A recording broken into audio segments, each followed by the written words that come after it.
नाम में भी डिलीशियस और काम में भी डिलीशियस। जोधा का इलाका है माशाल्लाह, फैसलाबाद के अंदर हम मौजूद हैं। यहाँ पे भी डिलीशियस F1 ने अपने कामयाबी के झंडे गाड़े हैं।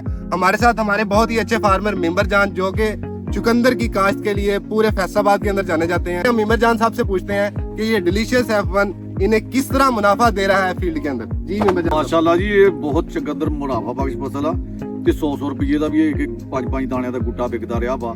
ਬੜੇ ਪੈਸੇ ਇਹਦੇ ਬੱਟੇ ਜਾਂਦੇ ਆ ਇਹਦੇ ਵਿੱਚੋਂ। ਤੇ ਇਹ ਦੱਸੋ ਕਿ ਫਟਦਾ ਤੇ ਨਹੀਂ? ਨਹੀਂ ਫਟਦਾ ਨਹੀਂ ਹੈਗਾ। ਇਹਦੇ ਰੰਗ ਬਾਰੇ ਕੀ ਕਹੋਗੇ? ਰੰਗ ਤਾਂ ਲਾਲ ਸੁਰਖ ਗੁੱਡ ਵਾ।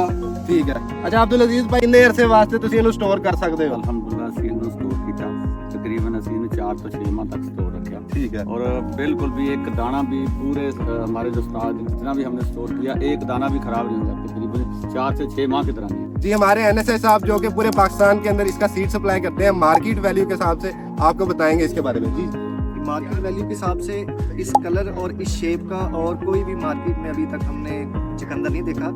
तो कई तो हमारे आड़ती हजरात और जिम्मेदार हजरात को कहते हैं कि इतना ही लगता है जितना घोंगड़ू होता। घोंगड़ू पंजाबी में वो शलजम को कहते हैं। हाँ जी। तो दूसरा इसका ये कलर शेप और बाकी इसको फील्ड होल्ड कैपेसिटी भी इसकी दूसरे चुकंदर की निस्बत ज़्यादा है, फटता भी नहीं है। और दूसरे इश्यूज भी इसमें जो आम चुकंदर में आते हैं ना, वो इसमें कोई इशू या प्रॉब्लम या बीमारी शिमारी नहीं इसमें। जी हमारे साथ हमारे डेवलपमेंट मैनेजर भी मौजूद हैं, ये भी इसके बारे में आपको बताएंगे। जी बेहतरीन रंगत अगर इसकी देखी जाए। और आप बताएं पैदावार कब बताएंगे? पैदावार कितनी है ये?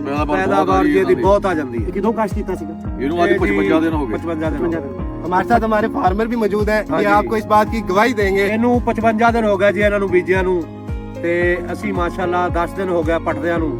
ਬਹੁਤ ਅੱਛੀ ਵੈਰਾਈਟੀ ਆ, ਇਹਦੇ ਨਾਲ ਦੀ ਵੈਰਾਈਟੀ ਕੋਈ ਹੋਰ ਅਜੇ ਤੱਕ ਨਹੀਂ ਤਿਆਰ ਹੋਈ। ਠੀਕ ਹੈ। ਔਰ ਜੇ ਸਟੋਰ ਕਰਨੇ ਹੋਣ, ਅਸੀਂ ਇਹ 2 ਮਹੀਨੇ ਤੋਂ ਲੈ ਕੇ 6 ਮਹੀਨੇ ਤੱਕ ਸਟੋਰ ਕਰ ਲਈਦੇ ਆ, ਓਕੇ ਰਹਿੰਦੇ ਆ ਜੀ। ग्रीन गोल्ड इज द ਹਾਂ ਜੀ, Green gold। Green gold.